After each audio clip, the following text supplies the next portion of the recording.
আজকের ব্লগটা একদমই অন্যরকম হতে চলেছে। তার কারণ হচ্ছে আজকে আমার ডেমনস্ট্রেশনের বিহাইন্ড দ্য সিন তোমাদের সাথে শেয়ার করব।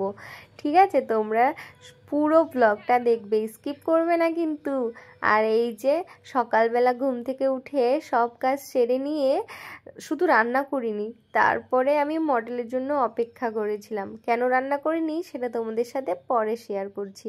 আর এই যে মডেল হাই করছে, দেখলে কত কিউট না মডেলটা, একদমই কিউটের ডাব্বা। তো এই কিউট মডেলটাকে আমি সাজাবো লাল টুকটুকে বউ। আপকামিং ব্রাইডদের জন্য এই লুকটা হবে পারফেক্ট। তো hello everyone, welcome back to my channel. So কেমন আছো সবাই? আশা করি সবাই ভালো আছো। তোমাদের ভালোবাসায় আমিও ভালো থাকার চেষ্টা করছি। আর এই যে আমি মেকআপ করা শুরু করে দিয়েছি, আর এখন অ্যাপ্লাই করছি আমি ফাউন্ডেশন। দেখছো কেমন ভূতের মতো লাগছে না? কিন্তু মেকআপ যখন কমপ্লিট হয়ে যাবে এত সুন্দর লাগবে আমি নিজেও ভাবতে পারিনি।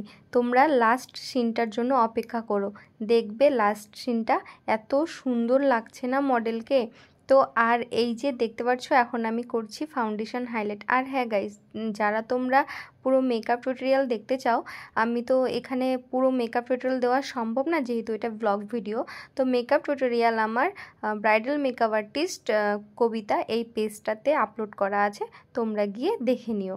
এই মডেলের একটা কথা তোমাদের সাথে শেয়ার করি। এই মডেলের সাথে আমি 1 বছর আগেও একবার কাজ করেছি, আর এবার নিয়ে 2 বার। 1 বছর পর আবার সেই কাজের সূত্রে দেখা হয়ে গেল। তো 1 বছর আগে শুনেছি তার নাকি ব্রেকআপ হয়েছে, তো তাকে এখনও ভুলতে পারেনি। সেই স্যাড গান শোনা শুরু করে দিয়েছে।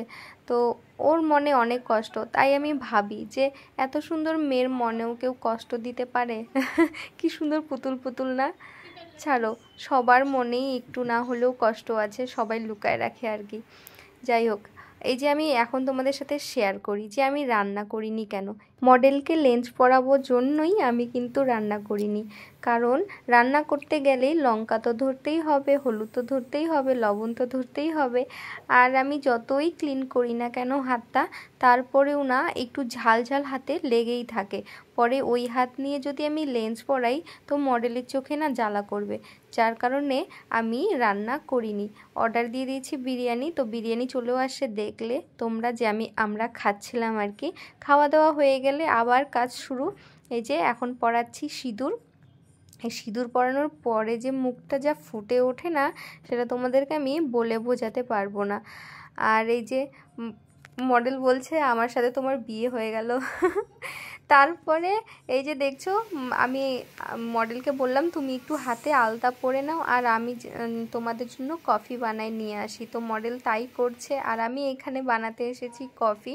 তো সুরজ ভাই আমার সাথে কথা বলছে আর কি। একটা কথা বললো, যেটা কথার উত্তর দিতে গিয়ে আমার যে এত বড় সর্বনাশ হবে আমি ভাবতেও পারিনি। এই যে দেখতে পাচ্ছ 1 কাপ দুধ নষ্ট হয়ে গেল, কি আর বলবো। এই যে তারপরে আমাদের ফটোগ্রাফার চলে আসছে, আর এটা আমাদের ভিডিওগ্রাফার সুরজ ভাই। তো এখন এরা ফটোশ্যুট করে নিবে আর ভিডিও শ্যুটও করে নিবে। আর এই যে মডেল বসে আছে পোজ দেওয়ার জন্য। তো গাইস, কেমন লাগলো মেকআপটা কমেন্টে জানিও কিন্তু। ভালো লাগলে লাইক কমেন্ট শেয়ার অবশ্যই করো।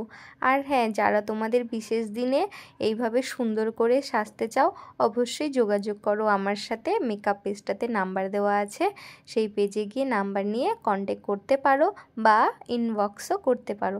তো আজকের ব্লগটা এখানেই শেষ করছি, নেক্সট ব্লগে দেখা হবে, টাটা।